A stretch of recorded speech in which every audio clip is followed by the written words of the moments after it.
Hello, guys, and welcome to the Deep Surface Podcast, Episode 6. How you doing, my guy? Doing real good. You doing good? Keegan, you looking good over there, my boy? Thank you, bro. I like that logo on your shirt, though. Oh, that thing? Yeah, that thing. Oh, I didn't even notice that, but go ahead and get that Zoom right in there. on that. Listen, we talked about it a little bit, man. We're more than a podcast. We're game changers. I believe this is something that's going to shake the foundation of how people view our community, how people view black men as a whole. It's really simple, man. We do the work, we be an example, and we do what we say we're gonna do. Yeah. Just don't overcomplicate it. It's really not that complicated. And you know, Tap, the one thing that's really not complicated is the Lakers. I knew the transition was going to come. I just wanted to. I know. That's smoother than most. It was smooth. It was. I ain't even. It It was a little bit better. Listen, thank you, bro. He developed his craft. give that to him. He developed his craft. That's what I'm talking But about. we ain't gonna spend a lot of time on sports. But I just want to say it's a big time in free agency right now.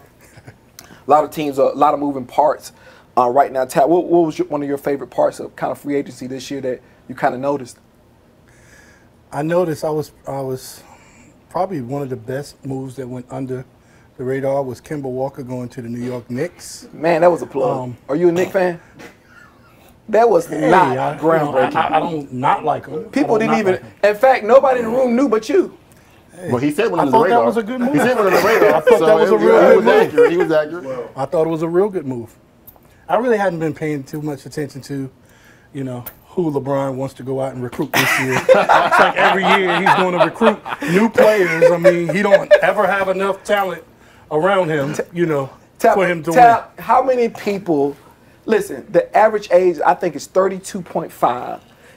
That's the average age of a person. We got old players. This ain't no advantage. Trevor Ariza, Wayne Ellington, it's not an advantage. These are just 3-and-D guys. These are guys to make sure that LeBron and Russell Westbrook can have a cohesion between each other. But speaking of, He didn't mention AD as one of the wild players. no, The I'm talking disrespect. about. The reason why I say that because they're handling the ball, and they're the playmakers on the team, not AD. That's what I mean. 3-and-D guys, they benefit. Playmakers benefit from 3-and-D guys. I got you. Not somebody like an AD. I got you. So, but speaking of Westbrook, before we move on, Westbrook and LeBron, Jay, I want to go to Jay right here. We talked about it earlier. Either this is going to be the greatest thing that ever happened to basketball, or it's going to be an explosion. Train wreck. Awful train wreck. What's your perspective on that, Jay? We talked about that earlier. Hold the mic up. I think you're spot on. Either it's gonna be the best thing we ever saw, or the train will derail before February. Yes. Believe that. It definitely. What about? And we got a special guest in the building too. I don't want to listen. I don't want to. Before we get going too, we're gonna kind of move away from sports because we got a lot of heavy topics tonight. But I just want free agency going on. I think it's a lot moving parts. But it's gonna be the Nets. It's gonna be the Lakers. It is what it is. Unless old man get hurt, I'm just saying. I knew that hate was in you. Right. I knew that hate was in you. I Is got a large shade. Klay Thompson I got a large still coming shade. back this year? What's that Or mean? we just going to glance over them? I'm not glancing over them. I just think that I just think the game has passed them by. It's been too many years. Draymond's on his last leg. I know Steph has like 3 rings. The reason why they win all 3 of his rings came over LeBron. But back to D. Yeah. But that hate different. I'm not even gonna bask it. It's a love night. I'm not even doing this with you right now. It's a love night. So we got a special guest in the building, Mr. D. Rankin. How you doing, man? Good, brother. Appreciate you. Man, real quick, I want you to kind of tell the people, you know, what you're kind of embarking upon right now before we kind of jump into our topics, and you know what it kind of means to the community. Well, first of all, let me say thank you amongst brothers. Absolutely, absolutely. Amongst good company, like you said, black excellence. So I appreciate it. So I'm a District 3 school rep candidate for school board and CMS. So I'll be absolutely. The goal was to run this year, but because of I was telling Keegan earlier, because of our previous administration, the census data was delayed. So because of that, they had to push back the elections for the city mayor, the city council, school district, to all next year. So it's very important, by the way, because very rarely do you have everything in one year. On the ballot. You have, when I say everything, I'm talking about U.S. Senate, state Senate, judges, everything, county commission, city council, mayor, everything is in 1 year.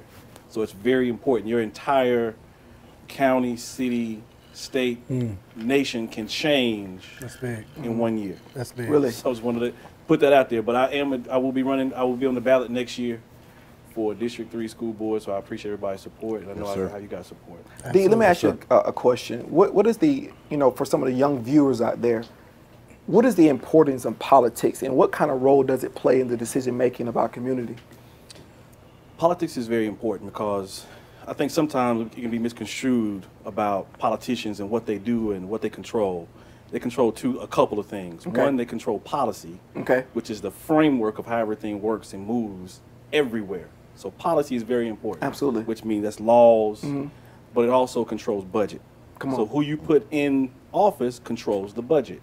Now, individuals think, mayor has control. They really don't, presidents, governors, they really don't have a lot of control, but they do have influence in appointing particular people like judges. Gotcha. Those type of things that are very important. And they control budget and the budget talk. So where does the money go? So that's why it's very important to know who you're putting in office and what's their focus. That's what you really want to pay attention to. That's good. D, and last question, and unbelievable explanation, because I think we need to be educated on things we don't understand. And not everybody, but collectively, historically, we have kind of shied away from politics and I've not had a collective conversation about it because of the corruption, because it hasn't been in our favor. But tell me this, D, what kind of change do you want to affect by doing this? For me, I'm starting education because I think that's the most important piece. One, education drives everything. Come on. Meaning, so for example, say home values. Home values follow school districts. I don't think you know that. People think it might be because of, city council, city districts, or people move to good school areas. That's good. So where the good schools are, that's where people move. So you got to remember who's in office for school in the school districts and who's controlling and putting, budgets where. Let me give you an example how stuff can change so quickly. So for example, back in the early 2000-ish, we had one of the best schools in the city, Harding University, right? Black, magnet, thriving. Everybody in the city wanted the kids to go there. Now, because of people that were that were elected, they removed the magnet, they removed some of the budget. They're one of the worst schools in the country. Now it's just bad. So now that area over there by Allegheny, Freedom, that area, values go down. Wow. So what happens when value goes down? Oh man, that gives the opportunity for gentrification. Ooh, Now we got that's people good. moving in. That's good. Values go down. We go in. We buy. Or they buy, because we could do it too, but we just don't. They buy. Value goes back up. Now watch schools like West Charlotte, which was down. Guess what they got? Gentrification come in. They have a brand new $23 million school that's built right now because of who's moving in. Wow. Stuff like that. That changes tax value. Wow. And that's all because of who you put in office. So I want to be the voice for us. Come on. I want to be a voice for, when I say us, I'm talking about black folk. I'm just being honest with you. That's all I know. And when we say black folks, it's not a disease to want to help your people. No. It doesn't mean anti anything. It means pro this. Our community is in need of something. So we're serving the need. Right. Nothing past that. Humanity is what we're all after. But there's a particular people that are not living to the thing that God gave us, which is dominion. We can't take dominion because there have been things that's happened to us. Now, this is a start. We had many great leaders in the past now that helped us see that vision, and now people like you are taking hold. Keegan, I want to go to you for a second. When you hear D talk about that in the community, if something like that happened to us, what is the recovery process? process is one thing. I'll talk about the origin of the recovery has to start with us taking ownership of it. 'Cause you said it before, it happened to us, but that can't be the excuse for victimhood. You got to take ownership, right? So we have somebody who's running for office to help change that, support them. You got people around the room. Let's work together to figure out how we can do it economically amongst ourselves. Don't ask for help. They don't want to help you anyway. They don't actually give you the short end of the stick. Let's do it together to actually fix it.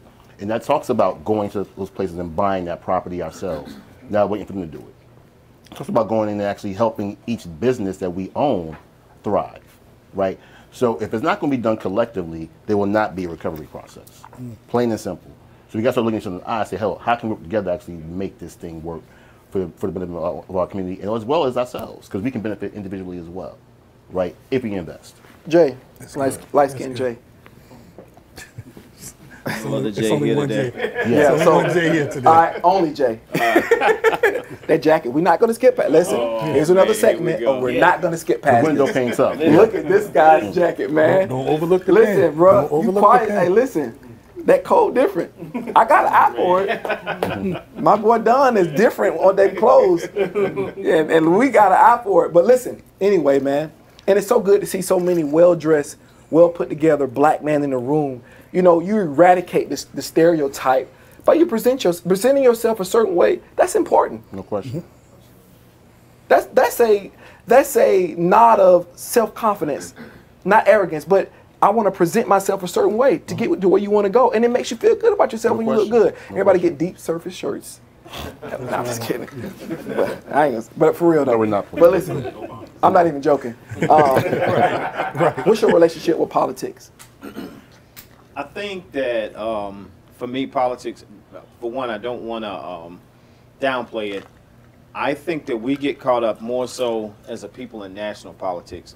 Local politics, local and I'll say statewide politics are much more important to Very our much so. people Yeah. because it's going to drive what happens in our communities. We get caught up on the propaganda on the news and what's going on in the national news, and to Dee's point, that doesn't, it's not a whole lot of effect that's going to have on us immediately, but who is in charge locally is going to have an immediate impact on what we do. However, I don't think that politics has its place, but I think that there's a collective effort with multiple tiers that it's going to take to propel us forward. And because politics hasn't been, for one, there are very few places that we are the majority. When you see us as a majority, yes, we thrive, but there's very few places that we are the majority, and Charlotte is not one of those places. Now, we do thrive because we do carry enough of a presence here, and along with others, we do have a voice here. But I think that if we throw all of our eggs in the political basket, then I think we're going to be stuck hunting for eggs. Yeah. True. You know? Hey, Steve, can I piggyback on Absolutely. that? Because Jason, in the last podcast, last episode about economics, right? Come on. So, question for you, D. What's your biggest challenge in running for office? It's always raising money. Raising money. Come on. That's the biggest Fundraising. thing. Raising money Fundraising. is the most difficult thing It's to the do. most, and it's the most critical piece. Yeah. Right? Because campaigns require marketing. Come on. Right? So here's where we could talk about, from Jay's point from last episode, about economics. Base. Fund him. Come on. That's good. Fund That's him. good. Voting is one thing. I got to get him on the ballot first. Got to get his name out there. That's good. First. And that takes money. It takes money. It takes money. So that's why I think economics is the first tool that you use before the vote. Because if you can't get your name out there, That's good. That's really the good. vote's not going to really matter That's at that good. particular point. Then you just dreaming. You're just dreaming. You're just dreaming. So I would say, as Jay said in the last episode, make sure that get are in place together collectively to help fund this man, fund our local businesses, so we can take ownership back of what we got to do with our particular community. That's good. Absolutely. That's where it starts. So we, this is a subject right here, Tap. It's been sort of a talked about subject, but more of a colloquial, like we just kind of laugh at it and make, we've made fun of it, and we laugh now because we're older. We got some beatings when we were young, didn't we? I did. Absolutely. We got, listen, man, looking back on it right now, It was child abuse. By definition, it was child abuse. man, I It was remember, definitely It was child child abuse. abuse. By definition. man, I remember, I got a note my mama said, Steve, if you get this note home from school, I know, I can say that now. I'm gonna tear you up. And I said, you know, I believed her at that point. My mom was 4 or 5 kids. My father had passed away. It was just her. That was kind of at the time of real, like, oh shit. Like, I got 5 kids, and you know, I work at the church. You know, that type of deal. It was. That's why, you know, you can't tell me about like women, and when people start talking about women and single, I don't go there, because I've seen one. Yeah. I've seen what kind of strength she had to have. Absolutely. Like, bro, like, listen, that's real. I grew up in that. But I digress.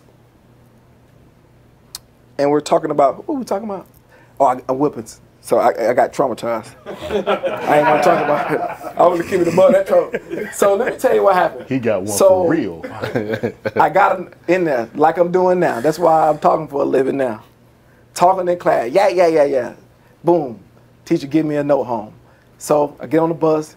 My bus rider's name Marsha. Never forget that name. Snitch. Forever. Forever. I never forget her.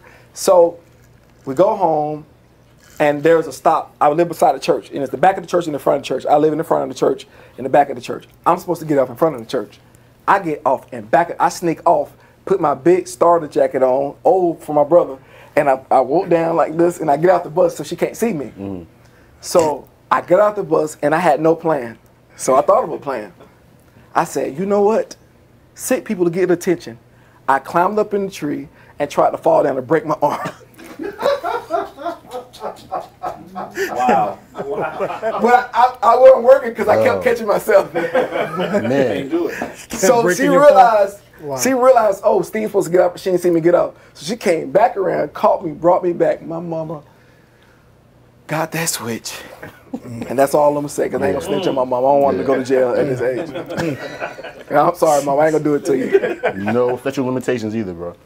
So we got whooped back then. And it was normalized. And Tap,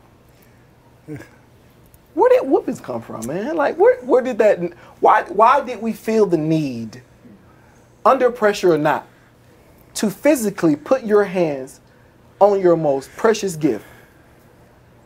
What did it come from? What was the origins of whipping? And if anybody knows, they can chime in if we got any historical buffs here. But I'm just asking the question, where did it come from? I was listening to you tell that beautiful story That went beautiful. of how you deserve the whooping. Yeah. But I remember myself Yeah. getting whoopings, and I don't even know sometimes why I got a whooping. Sometimes my cousins did stuff, and I got a whooping because of them. We was just all together. But I think it was a time. The whole generation, it was a different generation, and I think that we were, I would personally say, a little more mentally tough than some of the kids are nowadays. And I No think question. that we could maneuver and handle it. Now, some of us still dealt with certain things, but I wouldn't take the same approach, necessarily with my kids. My kids have had spankings, Yeah. but nowhere near the ballpark of how many spankings I've received. Or the kind you got. Absolutely. Yeah. I think a lot of it has to do with time. A lot of times, instead of like sitting down and breaking it down and talking and explaining what you should do and what you shouldn't do, it's just real quick. There was a lot of things that we didn't understand growing up. My parents just said, you try to ask them why, and they say, because I said so. That's why, because I said so.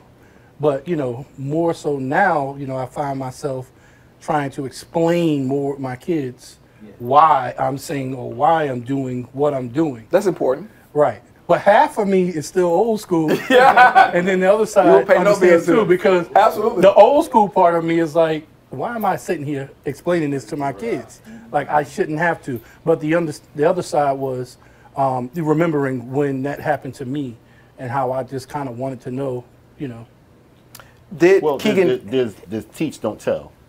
right? So you have to figure out how you explain it, but it's also scripture. Yeah. Spare the rod, spoil the child.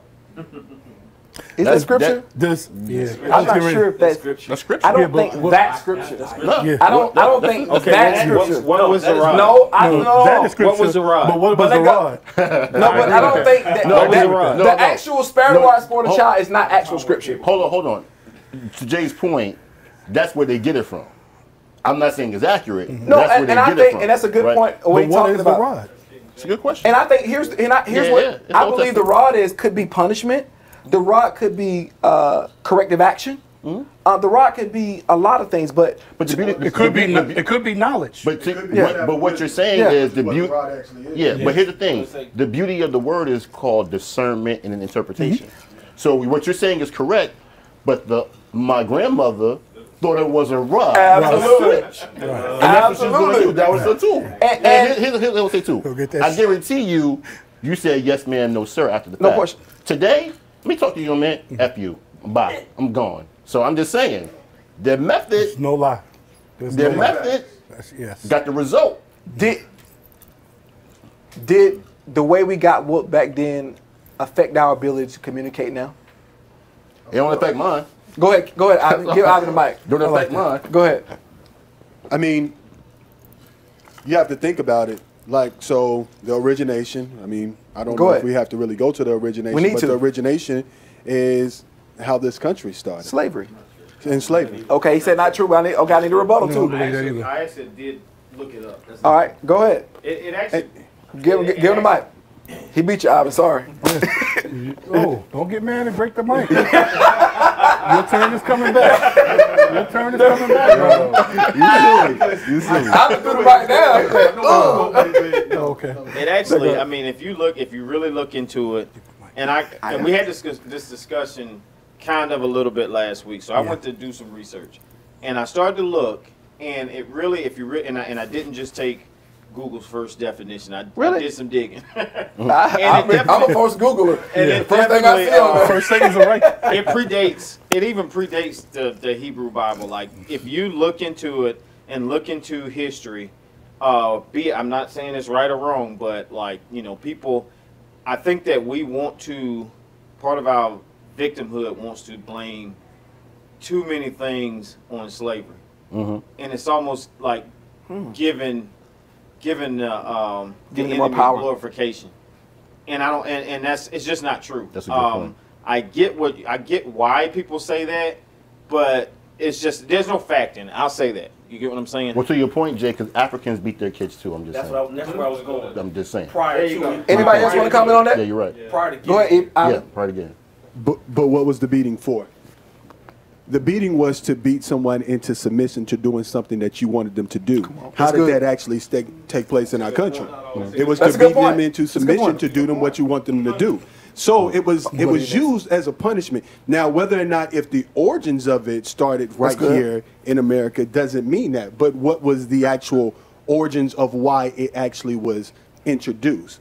It's the same thing that you do to a horse. The same thing that you do to all cattle, right? And so in our country, that's what happened to cattle. So here's my rebuttal to your point, because that's a good point. But my rebuttal is cattle and horses can't speak. Come on. So I can't communicate to say you should have did it this way. But they viewed That's us that one. way, though. No, I'm past Okay. slavery. Okay. I'm talking about the human Okay, side. I thought you- I'm talking about okay. the human side of it. So the human side of it was you use spankings for correction, right? Not for submission. Now, granted, some parents may use it for that. Some husbands use it for that. Can I ask you a question, Keegan? I ain't beat nobody. No. Can I, no. I'm on there for saying I ain't beat nobody. No, I ain't gonna ask you that on camera, bro. No, I'm not gonna do that. what you do in no, your own I'm house? asking you, can you spank without anger though? Can you objectively spank your kids without being angry? That's a good question. I think you can. I don't think it happens. But I think you can. But I don't think it happens because you're normally pissed off. Let's just be real for a second. This is not academics. But yeah, you're right. Yo, you give a kid a curfew. They break the curfew. Absolutely. You like, boy, come here. You get in trouble at school. boy, come here, or girl, come here. You ain't doing all that academic stuff. We beating for correction. Now, I'm just saying. Man, that sounded tough. I'm just saying. Or you punish. You can't go outside. Trust me, when moms gave me the choice, don't go outside for a month or beating. Give me the beat. Bring that on. I'll take the beating. Give me the Yeah, that's good. But that's an option. Give me the beating. That's an option. But my point is, we making it seem like don't compare the love you have for treating and changing, developing your kid with slavery or how you treat an animal. They're two different things. That's good. That's what I would not do. Because whenever I did beat my kids, right? Whenever I did it, it was never for, to your point, Ivan, submission. It was never for. It was never for to make them less than what they were. Corrective action. It was for corrective action. Absolutely. And also, you did something wrong. Here's a consequence, right? So, can you do it without anger? Of course you can. Does it happen? Not all the time. But that's data, though, right? That's data. Yeah. So data proves out that this might not be the best course of action. Yeah. No, I'm not saying. Back up. No, Explain that. If more often than not. That's my point, bro. No, I'm saying. That's my point. No, I'm That's my saying point. it's more often than not we are angry. Then that means that we shouldn't be even doing it. Okay. That means that's all I'm saying is that. I got a question for you. Go An ahead. objective question. People ask me questions. You ask me. I like that. when you're in Walmart or Food Lion or Publix, Come on now. I like both. who do you see throwing the most temper tantrum in the aisle because they can't get a Snicker bar? White kids. I rest my case. I rest my case. But Go ahead, that's go not ahead, to D. say In that. society, they can do that. They're allowed to do that. That's a good point. In society, they're allowed that. In society, they're given opportunities that we're not. So, and going back to your original statement, I think going back, with our parents and our grandparents, they had to make sure their kids understood you got to be different. Yeah. So I have to correct you differently because you That's can't true. move in society like other people move. That's true. So we have to do stuff totally different, and True. what we do and how we handle our kids, our culture, it's just different. No, I'm with you. No, I get the hard. Is that a mental trauma though? Let's go to him. I think. let's go to him. Ivan. But I bought. You're right. But What's your name? I bought that up. Scott. Let's But go to Scott. Yeah, Go but ahead, D, Scott. hold on for a second, Scott. But D, I bought that up because you can't. Timeout doesn't work. Timeout works. Yeah. Okay. Timeout works. Go, Scott. I think that what's I'm missing. just kidding. I'm just kidding. What's missing overall is the why. Go ahead. There's a why. The reason that beatings happen most times is either for several reasons, right? Because you did something wrong, Amen. and usually because I fear for your life if you do that now on the street outside of my That's true. That's a good point. coverage. That's a good true. point. If you do the same thing outside of my vision and where I can cover you, you are likely to die by means that I can't control. No question. So I would rather correct it now than have you die later. No Or question. have you faced with a situation that you can't control later.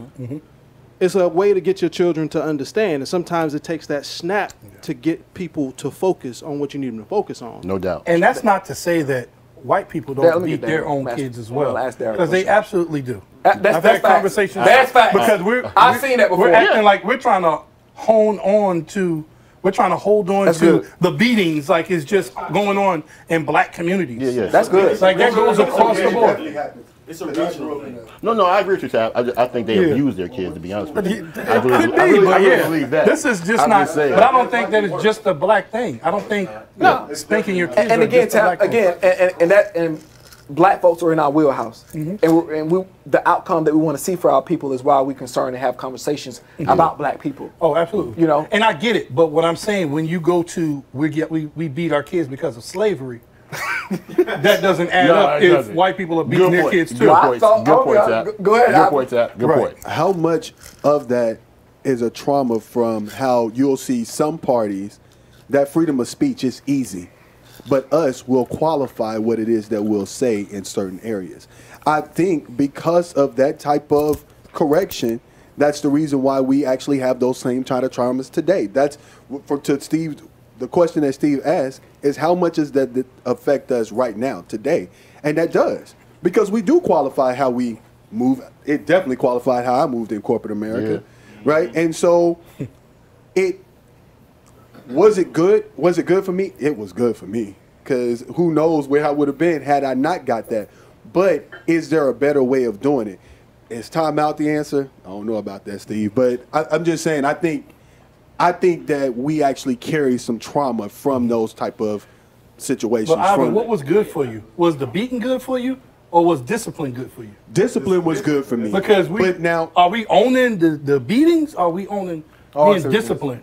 So are we putting more emphasis on a form of discipline than the actual discipline? Than the actual discipline. So because the big umbrella is discipline. I never felt abused by my mother. That's it. And so the thing is, just like that's I felt my mother's love. Right. I felt why my mother had me do that because there were certain people I shouldn't have been around. But you did something wrong though. Yeah, and I did something wrong. You know you did something wrong. Maybe you felt abused during the beating. And so, you absolutely felt abused. Before I'm gonna go to Daryl next. Before I go to Daryl, but that shows you just, and I wanted to point out just the effects. You silly. Even though, listen. No, I felt my mom abused me. When she was giving me that beating, I felt every ounce of it. Man. Every ounce you of it. You want to dance. That jersey got you on one dance. And that chain. That Jesus piece. Hey. Tuck mine in. When you go see Mom Dukes next time, you bring some flowers. Just bring some flowers. I'm going to bring her flowers, but listen, them beatings hurt. Yeah. Y'all must have got different type of beatings than I got. My beatings hurt. My beatings hurt too. Trust me on that. And that's why I asked about the anger part, because, and I get what I've been saying a little bit, because the anger comes from compression, not being able to flourish in society, being less than, and it, kind of came out on your children, even though you was pushing them and you wanted to do right by them. Sometimes the method of doing that causes a adverse reaction than what you intended for it. That's good. Absolutely, and that's why I don't cast any aspersions on our parents. Absolutely. I think we got to stop doing that. Yeah. But one thing I say too is you know your child. Absolutely. Come on. So that's some good children, right there. That's some good. children. That's a good point. You gotta put that belt on them. Some. If I had all you gotta do is look at them. If I had a clap button, talk about it right now. All you gotta do is look at them. They know what's up, right? So you know your children. That's what I'm saying. We never equated treating our kids this way like we treat animals. Come on, right? So that's good. You know your children, and I'm also, and I understand what I was saying. I required a belt. Yeah, you was bad, man. I was bad as hell. You were bad. I believe you. I'm just being honest. I'm being honest. And that's. But I'll say this, Keegan. I know me. But here's the caveat too. There was a lot of parents that went too far. Let's just be honest. Yeah. And those kids that felt abused never got the recognition that the ones that didn't, because we made a joke about it. Because we were like, man, we learned something from it. But we got to be cognizant of the fact that there were real abuse in the black community. Yeah. Absolutely. Steve, one point. I'm sorry, Scott. Go ahead. No, I'm just saying. Go ahead, give him the mic. Mental health plays a huge role in how parents treat their children. Yeah. Absolutely. A lot of times they receive that same abuse, so they justify doing it to their children. That's good. It's what they know. And that's why I was saying before, you can only do what you know. Come on. In different households, people know different things. Certain parents never made it to high school, right? Come on. Some households' parents made it to mastery level, but it goes back to what we were saying before about education. The more you know, the more you can do. But you can't do very much if you don't know very much. Absolutely. And that's really what it boils down to, especially in terms of discipline. If you didn't know that there were more different ways to discipline your child, only way you knew was how to spank your child, then that's all you're going to do. Yeah. Let me go to Daryl for a second. And I try to do that with I have three beautiful girls. God, I love my kids. I really do. And I try to catch myself when I'm in that state of trauma that I was passed down from me. Reacting real quick, just irritation. That's trauma. Passed down. That was never corrected. So therefore, I pass that to my kids, and I have to stop that. My wife has to get on me and be like, talk to them. They're human beings. See, here's the thing. We know better now.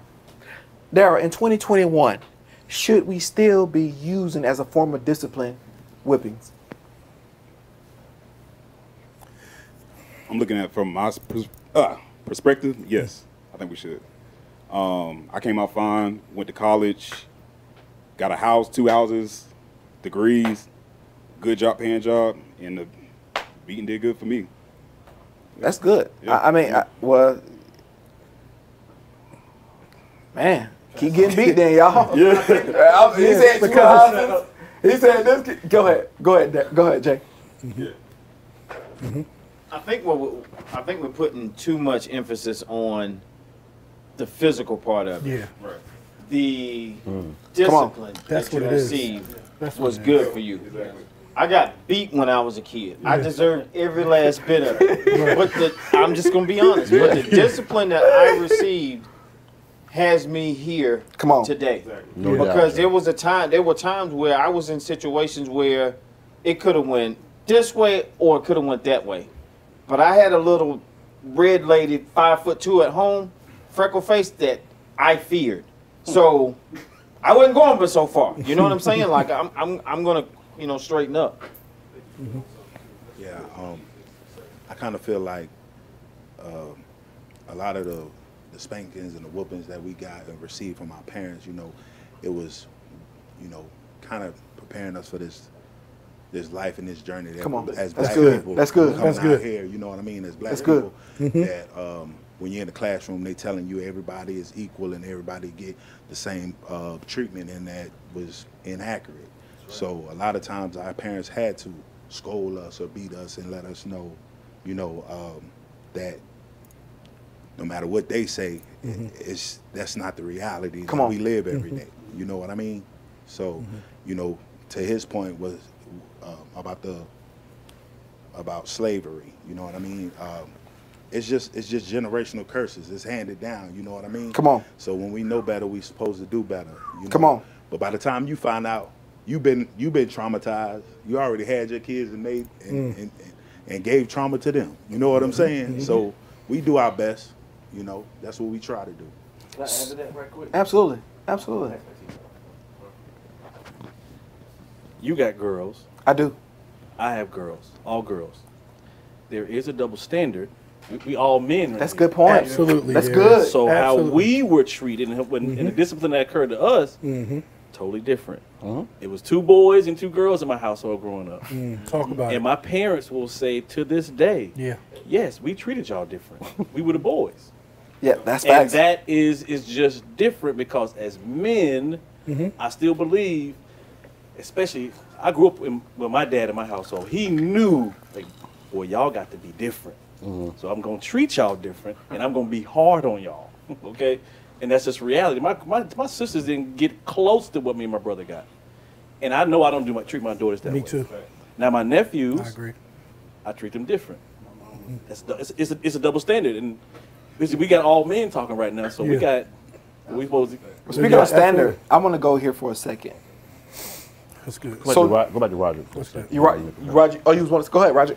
Yeah, so I want to kind of talk from a different perspective because, I was a victim of abuse.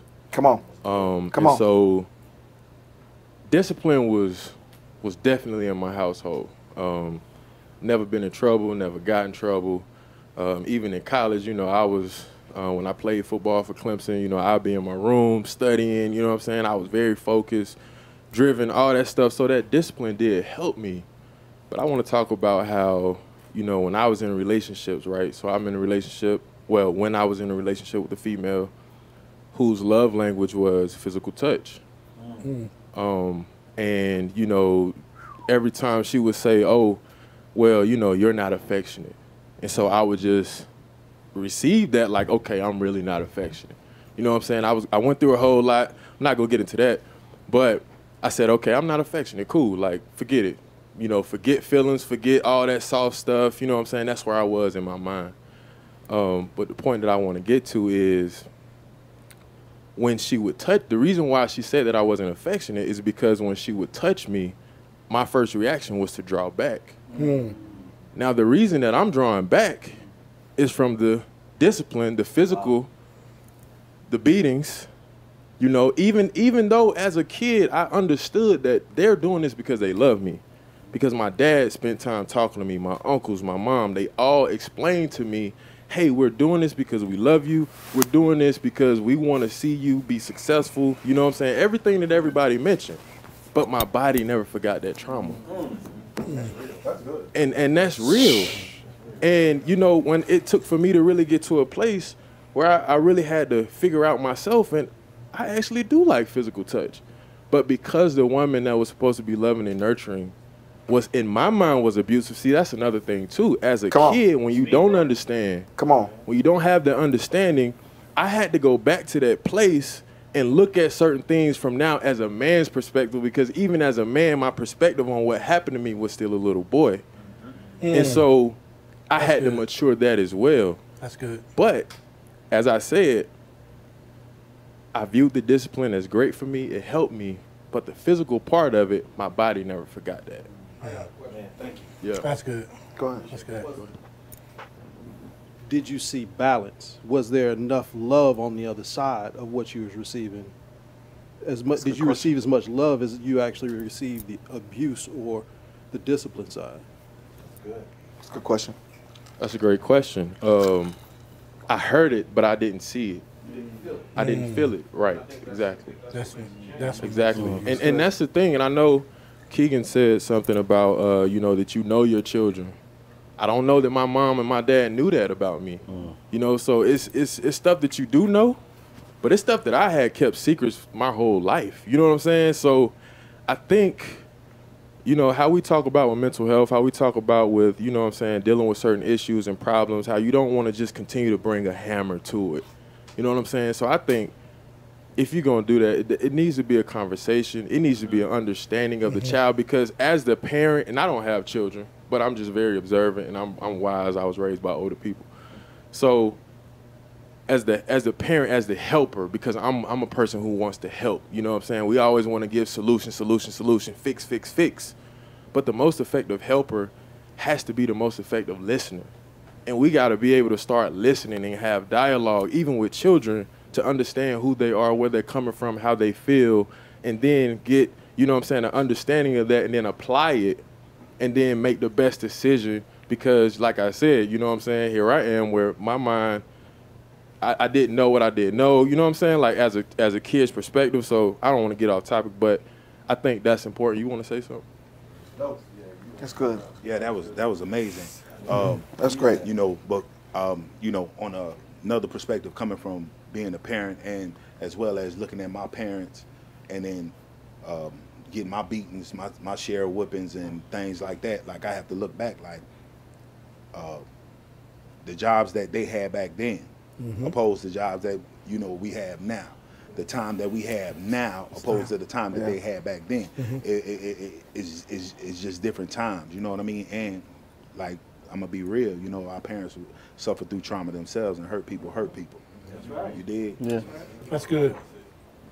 That's actually called transgenerational trauma. When it's passed from generation to generation. That's good. That's good. And see, before we go to our next topic, this is why you got to be careful to make sure you examine just your own situation. Make sure you're absorbed in that and show empathy to other situations. No question. Because we had two different experiences. He said it helped him. He said for the most part it hurt him. This is important to make sure we're looking at the whole picture. Yeah. And speaking of abuse, this is a touchy topic. A lot of people don't touch it. You know, people don't want to go there. It's hard to go there. But I want to talk about this because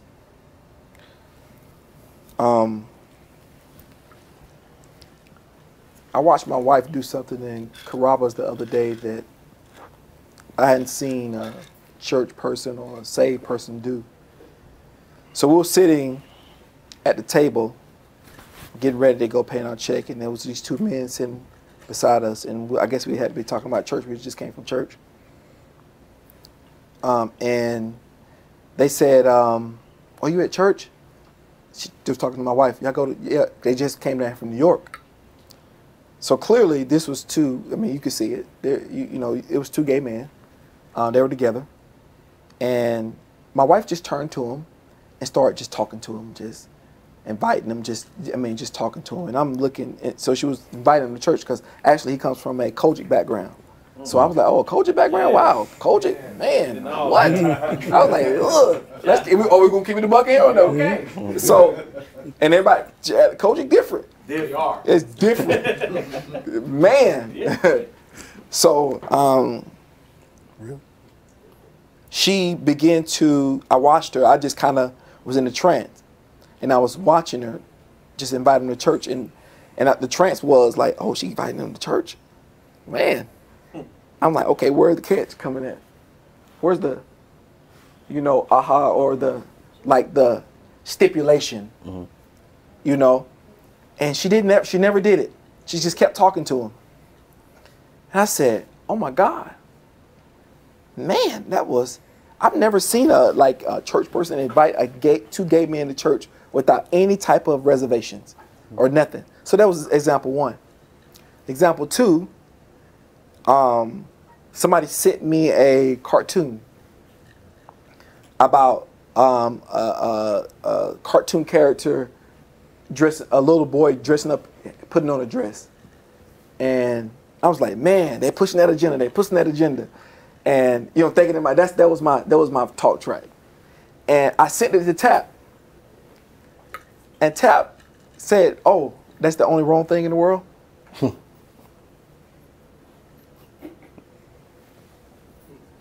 He said, oh, that's it? That's the only agenda being pushed?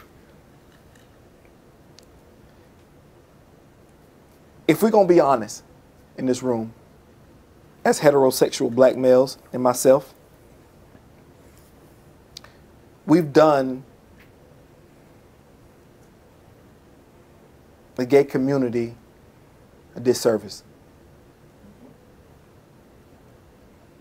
We've abused them. 100%. I'm projecting too. I'm talking about myself. Yeah. I can't speak for nobody else. Mm-hmm. We've made insensitive comments. We've been cavalier with how they feel. We have. Mm-hmm. I've never seen collectively we take the proactive approach to step into the life of a homosexual black male. I can't speak for other communities. Again, I speak for my tribe. Mm-hmm. That's what I'm speaking for. And that's what I'm speaking to. And I'm the biggest conspirator of what I'm talking about right now. I am the church. In the church, we failed them. Big time. We're the moral authority. And we've completely failed a population of people. And it's hard to talk about this conversation because people worried about getting canceled and not being able to do this and do that. The chicken always come home to roost. Mm-hmm. The hate you give always come back to bite you. This is not my words. These are God's words. Mm-hmm. We've done wrong by them. We have two gay men in the building. Daryl, and this my fiance. Ted. God did not give you a license to agree or disagree with somebody's lifestyle. You can just say what you want to say. God did tell you to love everybody. Everybody. Let him do the deciding. That's good, see. Let God do the deciding. I want to start with you. Or you want to start first? It don't matter. It don't matter. And I was what they call a GK. I wasn't a PK, but I was close to it. Gotcha. Grandma's kid. Mm-hmm. Do you? It's the same. Same thing. It's the same. It might be worse. Yeah, on everything. Ooh, on everything. my goodness. On everything. Mm-hmm. Tell me, how has your experience been as a gay man in America? And tell me specifically, how have you been treated by your own community? I would say for one, coming out when I was like preteen, there's been levels and it comes from growth. At that point, self-discovery, coming out, becoming a man, becoming a man in society under identifying of what I want to be, and then my family accepting that. There's levels. As being a young gay man versus being a man to be married in 6 months, it's a different level of education, of, learning what, in the community, what is accepted and what isn't. There is levels. I think within the heterosexual community, people are not educated on there's different types of gays. There's the down low gays. There's the flamboyant gays. There's the gays that are confident in themselves. And I think I've experienced all levels. Prior to my fiance, I've dealt with, the down lows. You have the people that are flamboyant, and you have the people that are strong. But you have to understand that everybody's different, but there's always, in the community, it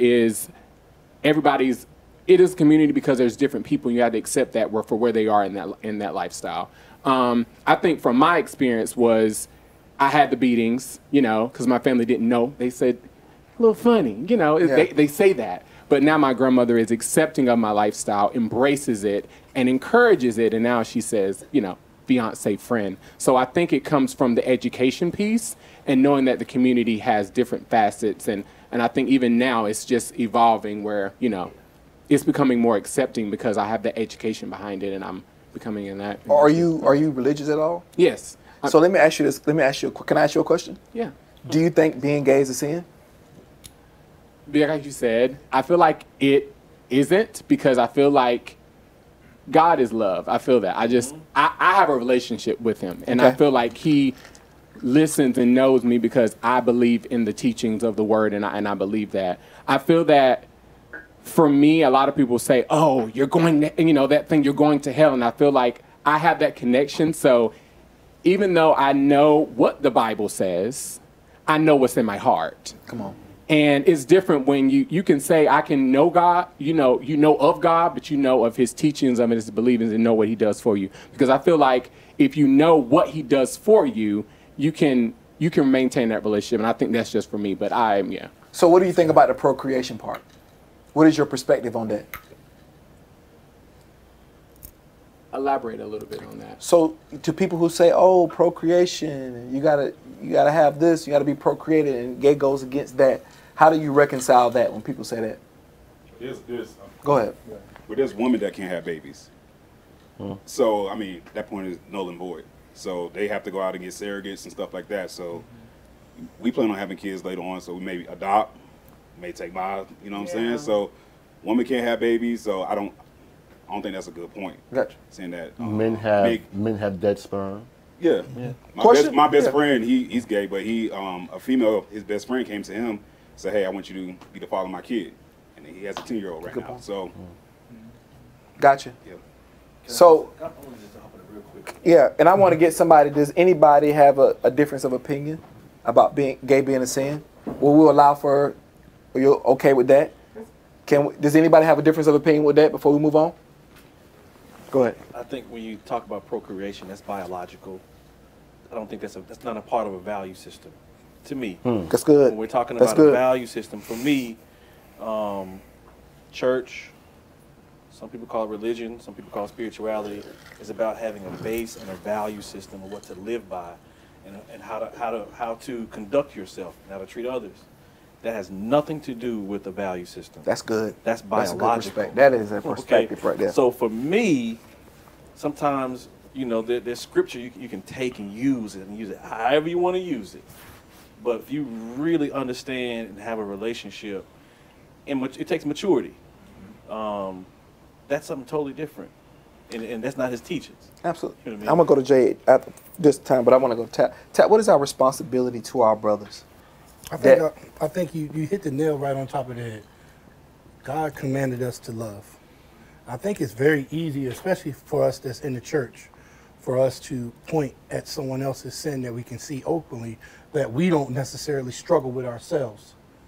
So it's easy to point that finger over there, to jump up and get the high fives and the amens and all of that, because it's something that we don't personally struggle with ourselves. Yeah. You know what I'm saying? We like to categorize people. But, you know, we don't spend the same amount of time in church talking about adultery. We don't talk about Facts. a lot of different At things. all. We don't talk about lying, thieving. We don't talk about a lot of different things. So, you know, just like Jesus said, let he who is without sin cast that first stone. Keegan, can I ask you a question too? Jade, I'm gonna come back to you. I want to ask you a question. Go ahead. It's so quick. Go ahead and give him the mic. Go ahead. Go ahead. But you guys could accept the choir director, the gay choir director, Come on. the bandmates. Come on. It's okay when you're making money off of them, but you're not accepting the gay person for their lifestyle. So it's a double-edged sword. So let me ask you this, Keegan. Can a gay man be a pastor? Should a gay man? Why don't you see more of that? If they anointed, there are gay pastors. I'm just saying I'm talking about where sitting on where it's out and sitting. Get started on I just caught that. I ain't doing that. Absolutely. But openly gay. Is that I'm talking about where it ain't. I know it openly gay bishop in Atlanta. I ain't doing no gossip. We ain't doing no gossip. We ain't doing no gossip. We gonna chill. I want to ask Keegan, should a gay man be able to... Hold on, Ivan. Should a gay man be able to hold a position in a church? Who am I to talk against God's calling? Right. At the end of the day, Pastorship is God's calling. Come on. When he calls you, we talk about this all the time. A gentleman co-signed someone being killed, stoned to death, and Christ called him to be the biggest minister and missionary we know. That's Paul. Right? So it's not my job or even my capacity to say who can and who can't be called by God. He uses who we want to use. So yeah, the question to your question, the answer is yes. And I don't even have a reason to question or even pose a counter argument to what God wants to do with his particular flock. Because we all belong to him. Absolutely. If we staying in the book, because I know we all like the good book, what do y'all think about David and Jonathan's relationship? It comes to question sometimes, but nobody wants to talk about it. David, it was a different kind of relationship. Yeah. People question Ruth. Yeah. And what's her name? Naomi. They question that. So the one thing I'll say is, because your question was about sin, so the Old Testament speaks pretty clear about it, based on what that time was calling for, what God wanted in that time, right? But the last time I checked, because I actually come out the book of Leviticus. Come on. I got sin in that book as well. Yes. Me personally. Come on. I got sin in that book as well. That's good. So whether it's homosexuality or whatever I did in that book, I'm there as well. Here's one thing I know about the entire Bible. The blood covered it all. Come on. Not some things. Not some things. Not some people. It covered it all. So I don't walk in sin. I walk under the blood. I don't walk in judgment. I walk in light. Because like we said, when they pulled the adulteress out to the courtyard, Christ's response was, let ye without sin. My house is glass. Yes. Thin glass is that. Come on. Pebbles can break my joint. You're going in. So I'm not doing that. I'm not going there. Listen, I'm not going there. And I don't have a heaven and hell putting nobody in. Nobody. I'm trying to get there like everybody else. Right? So Solomon and Gomorrah story as well. If you really pay attention to what it's actually saying. In the Bible, when they talk about Sodom and Gomorrah, which is the story that they use against gay people a lot, when they left Sodom and Gomorrah, they were judged by God. When they turned back, they would turn to salt. The whole point was for them to leave and let God be the judge of what happened to Sodom and Gomorrah. Ooh, no, that's good. No question. It wasn't for them. That's to good. do Can you say that again? You got to keep in mind. Can you say that again? That's true. Just repeat that. Absolutely. In the story of Sodom and Gomorrah, when they left Sodom and Gomorrah, God told them to turn and not turn back. That's right. Because it's not their place to judge. You got to keep in mind, if angels were already there in the city, if God wanted something to happen to the city, he could have did it then. It's good. Angels was living in a house. They was in the house with them. He told them to leave and let him be the judge of what happened there. It wasn't a matter of whether or not people should be the ones to make the decision on whether or not it was right or wrong. It's God's decision one way or the other. And that's only a discussion that someone that's in that situation can have with God. And here's the mischaracterization about Sodom and Gomorrah. So Lot and God had a negotiation, right? Can you go find me how many righteous people? He never said a particular sin. He just said righteous. Righteous. Come on. But we, because we don't have a particular living characteristic in ourselves, This is good. we want to say it was about that. This is good. When it was never about that. It was about righteousness. Jay. That can be about a number But of I want things. you to expand on that for a second because you opened that door. Yeah. With Lot, like, what did he ask them? He would spare the whole city, right? Yeah, if you can. If you could just find one person. One righteous That was just person. righteous. He didn't say one heterosexual person. Say it again. He said one righteous person. See, and that means right standing. Yeah, because see, what we forget, to your point, yeah. Even the producer got involved. You know we talking. Listen, when the producer started talking, Mike, come on. say, go ahead, Mike. It started with a couple of hundred. Right. It got down to just one. And the point I'm trying to say is, Seneca Media, shout out to my guy, man. Sodom and Famous Gomorrah Seneca. is a reflection of the world. Right. We are all wrong. We have all had shortcomings. For all have sinned and fallen short of the glory of God. Romans 3. Go to Romans 6. The wages of sin is death. But the gift of God. The gift of God. Not the earning of God. Not the heterosexuality. The gift. Come on, one. You're going to pass the plate around in a minute. Come on. Hey, listen. Listen. Yes. Listen, Cajun Rod. I think that Cajun Rod, listen. And here, and Jay, I want to go to you. Amen. Jay, so Amen. let's further the conversation a little bit. To fund these campaigns. I'm just saying. So we've unpacked the issues, the trauma that's happened that we've done. And I don't want to ostracize the church because they, again, same token, they got flaws. The unknowing, the uneducated, the refusal to be educated is a stubbornness, it's pride. Stuck in your ways. But even in that, we must show empathy. And just like with this council culture, I'll say this. Show empathy. The baby made a mistake. No matter how egregious the mistake is, everybody deserves redemption. Everybody. Because it could be you. Tim, Seneca, it could be you. Redemption has to happen on both sides. Jay, going forward. I need to get me one of these shirts. I need to. I know, Because right? you are on one today. You are on one today. Jay, how do we move forward? How do we treat our brothers and sisters of the gay community with better respect? What is the solution? We're talking about the problem. What is the solution for us moving forward as heterosexual black men? To watch what we say, to be more cognizant of our conversation, to be respectful, to stop calling them they. They're not a they. They're our brothers and sisters. They struggle. If the police pull them over, they're going to get the same smoke we're going to get. If they were in slavery, they were going to die the same way we was going to die. Period. There ain't no separate. We may not be a monolith, but we get treated the same. No question. We may act different, but we get treated the same. Jay, going forward, what is our solution to making sure as a heterosexual males, because we are the leaders of our community. Our women have done a good job embracing the gay community. We haven't. We've stood in the back. We've watched. That's good. You're not going to turn gay if you're heterosexual. You're not turning gay. You're not. It's not going to happen. I'm not asking you to act that way. I'm not asking you to do anything like that, but you're not turning gay.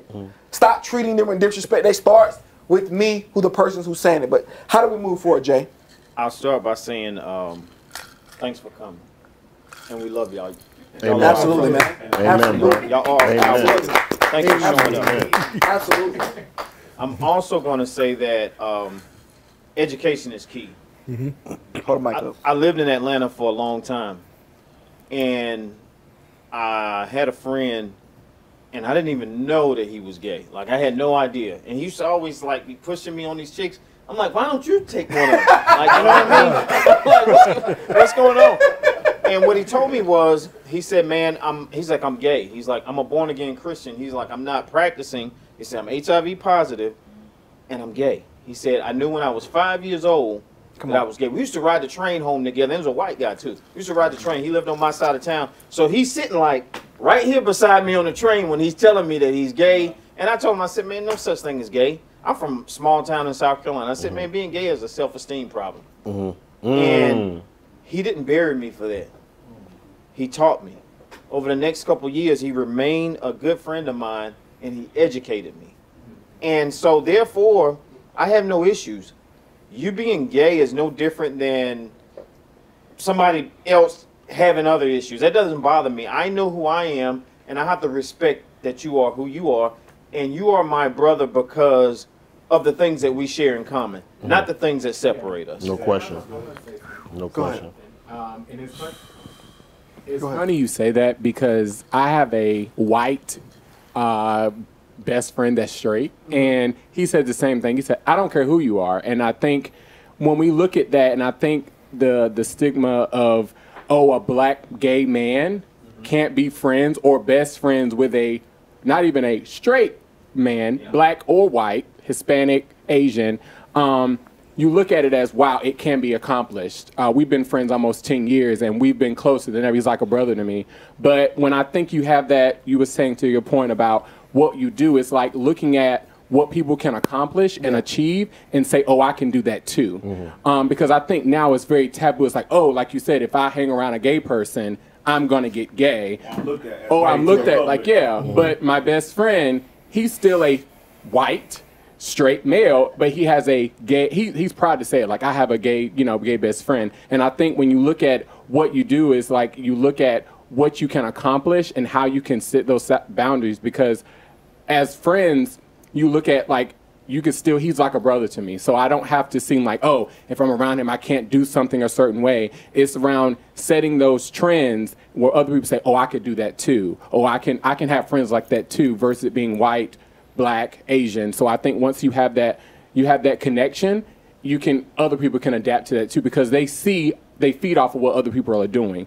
They see that, oh, they've been doing it, so why can't I do it too? The one thing I want to say, it might go with a D as well, is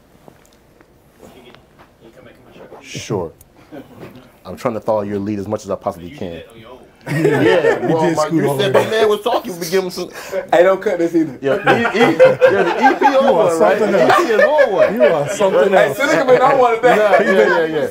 Yeah. No, hey, we're gonna give you a mic next week. On everything. But I think, I'm gonna edit that out. But we gotta stop acting like homosexuality is like another thing. Come on, right? So I don't say, yo, he's my right-handed brother. I don't say that. Come on. Right? That's good. You don't choose it. This is who you are. And so we gotta stop acting like because you are homosexual, that it's another thing I gotta separate you and put you in a box. We gotta stop that. I think that's part of the problem, is that we put them in a box.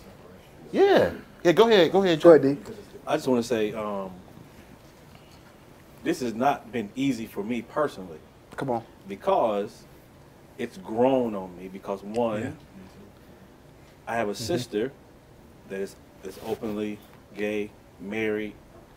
It's grown on us. How did your family first deal with that? Well, honestly, we knew it all along. Gotcha. You know what I'm saying? Growing up, we just knew it. But growing up, especially, now you got to remember, in the 80s, 90s, it wasn't no openness. You kept that to yourself. Depending on where you was at in the country. Yeah. Okay, well, I'm growing up in the South. Yeah. In the South. Right? With an F. In the South, yeah. That's an F with that thing. With an F, yeah. But so we kind of knew it, but as she came out, and that's my sister. I mean, Absolutely. It is what it is. Mm-hmm. But I do want to say my daughters also have helped me because they check me. I'm gonna keep it a buck. I might say some stuff sideways when I'm at the house. I'm watching TV. I'm watching Lil Nas X on the TV. I'm gonna say something like a little sideways. Yeah, that's just the era and how I grew up in locker room and around dudes. I might say something sideways. My daughters have checked me. So that my sister along with my kids, and I think our kids are definitely more accepting, and they help me with. They've definitely helped me grow in this space. And I'm much better there when I was before. So before, I have a question. Go ahead. Can we get a little longer? Go ahead. You talking about the BET Awards, Lil Nas X when he kissed the guy. So everybody was talking about the video. I was talking about the BET Awards. I haven't seen the video. Okay, so society was like, oh, the kids. So prior to Lil Nas X, because he was towards the end, Yeah. it was okay for your children to watch women twerking, Yeah. shaking their ass, talking about drugs, killing, sex. So you're not hiding your kids from that. But Lil Nas X kissed the dude, and now, oh, it's the children, it's the children. So why is that? Well, Can I piggyback on that too? Go ahead. We accept the video of Kalani and Tiana Taylor Exactly. in a tub kissing and being extremely provocative on TV as well. Yeah. That gets no smoke. Well, I think the way heterosexual males look at lesbianism, it's not a knock on your back. It's like, okay, because that's who we're attracted to. Double standard then? No. It's Absolutely. no. Absolutely. It is unequivocally a double standard. Oh, It is. It is absolutely a double Until it standard. becomes personal. So that's where I was Come going on. to Until it go. becomes That's where I was There going you to go. go. Okay. That's good. That's where I was going to go. Until it So becomes personal, because it's personal Yeah, to me. so- That's my sister. no, I'm gonna go somewhere with that. So that's when you start saying, from a church perspective, and not separate church from a religion, stop using sin. Yeah. If you create a double standard, you can't do that. Come on, Keegan. With any sin whatsoever, you can't do that. Keegan, you I'm can't a do bit- that. Now I'm gonna go somewhere with this. What D was talking about. George W. Bush wanted to push LGBTQ rights because the party knew they had an advantage on the voting bloc perspective when he was in office to get another Republican behind him. There we go. He wanted to go there. Guess who stopped him? Dick fucking Cheney. It's BP. Until. Dick Cheney. Until his own daughter came out. That's right. We gotta stop this. That's right. This is bullshit. And Keegan, by the way, I'm sorry. before we It's some bullshit. listen, before we gotta go, stop this. and listen, before we gotta go, stop this shit. and before we go, Keegan, you got 41, 15, and 5.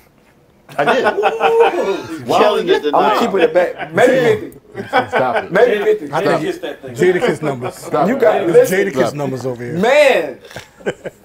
And listen, Y'all something else. this is what the deep surface is about. This is it. And Steve, if I can just chime in for You sure can. For just for Don't 1 touch my second. thigh, though, my Yeah. boy. I'm just kidding. What does See that mean if I touch your thigh? See that? And all the education went right through. Right out the window.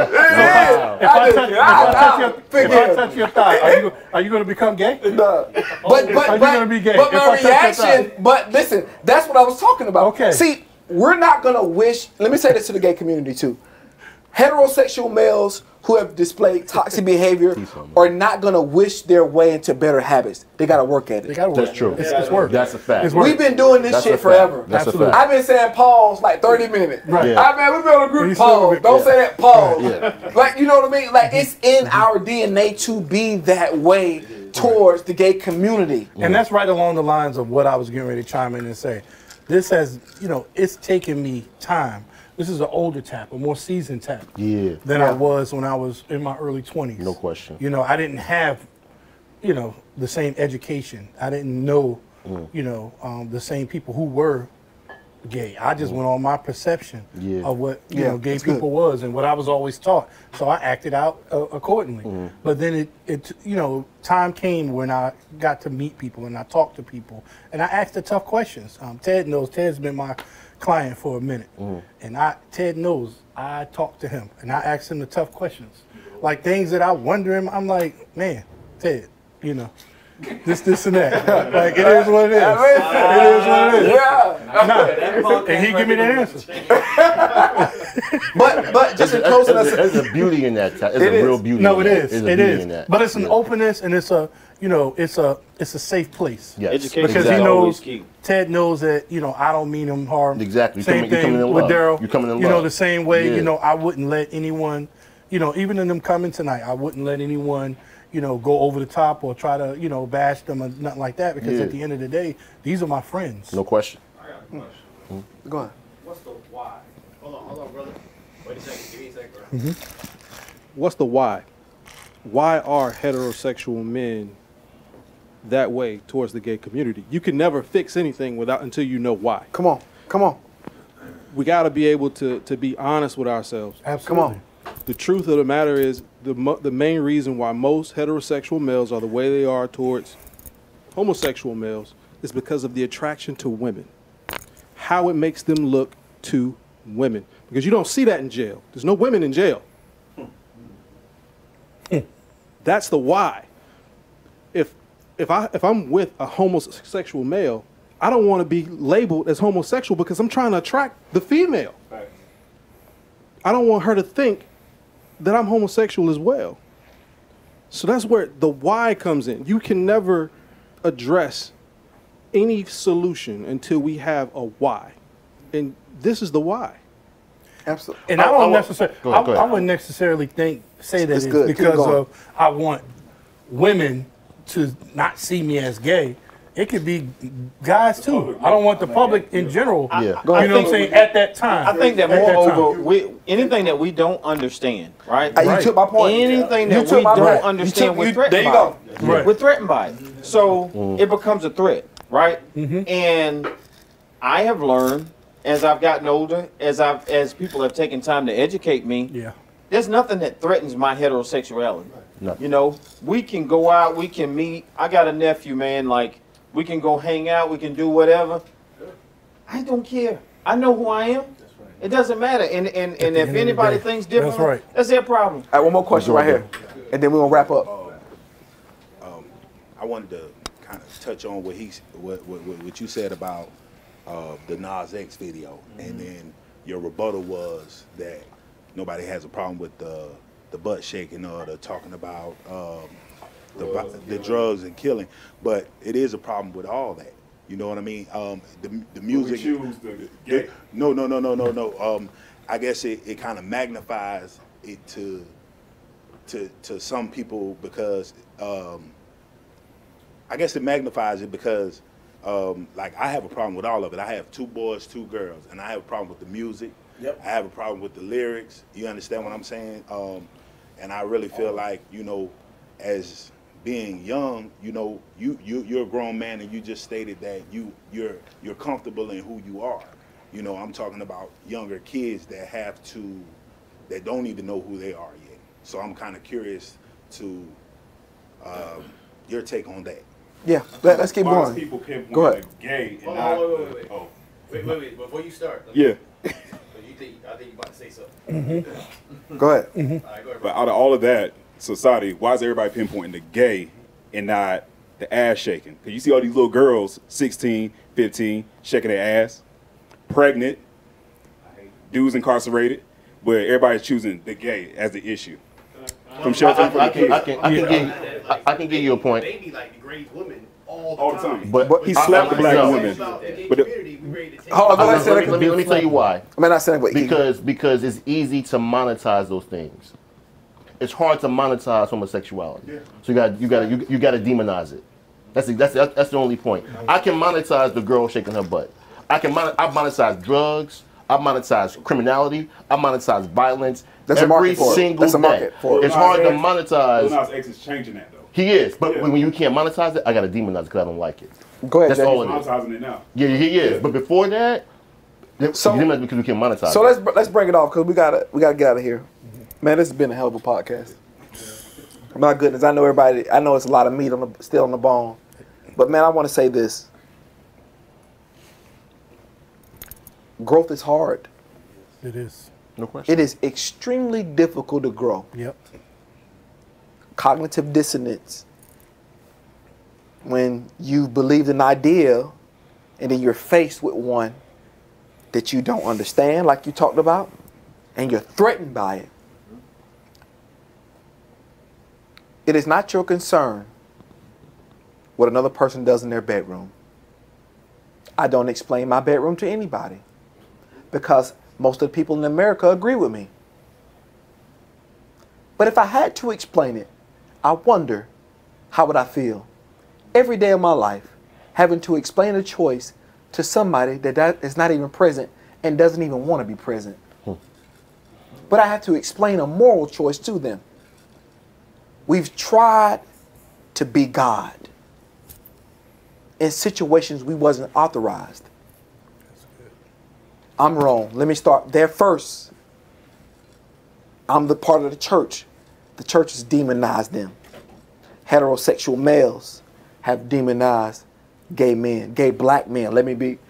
Listen, you can not like or whatever you feel like you want to do. If you don't agree with it, that's your personal being. They don't have a heaven and hell to put anybody. And most importantly, they're in the same struggle as us. So do not get on the camera, do not get on a pulpit, do not get anywhere and tell me you love everybody in the world if you do not accept gay men. If you do not, and I'm not asking you to accept and break, I'm not asking you to do anything you don't want to do. But stop telling me about Christ. I don't want to hear it anymore. You tell it to somebody else. It starts with me. Again, guys, thank you for tuning into the Deep Surface Podcast. Again, tune in on Instagram, The Deep Surface Pod, and YouTube, The Deep Surface Pod, and Facebook. Guys, I want you to give yourself a hand. Listen, this was a change. This was a change. And I think this conversation moves us forward. And we out. Good job. Cut.